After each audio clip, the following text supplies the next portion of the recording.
the importance of hiring a great sales ops person way earlier than you ever anticipate. So whenever you think you should hire a sales ops person, I will tell you you're already too late. That's how early I would hire them. I went and asked unsolicited two of the more rapidly growing companies I work with, Snowflake and Zoom. I asked them an open-ended question. I said, looking back, now that your company's at scale, what would have you done different?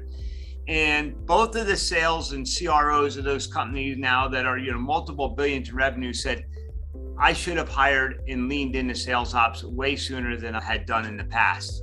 And the reason for that is if you think about the sales ops executive or individual, if it's an individual contributor, the reason I describe them as the central nervous system of the company is it's one of the few organizations that literally interfaces into every function in the company. So from the people who are building the product and engineering, they have to come through sales ops to get access to the sales organization, whether it's training, whether it's pricing or packaging, whether it's how to set up your legal contracts, they face off to legal, they face off to the finance organization to determine how you're going to do bookings, billings, and determine revenue recognition. And then for the sales organization, a couple things that they do that are very, very critical. Do they set the quotas right?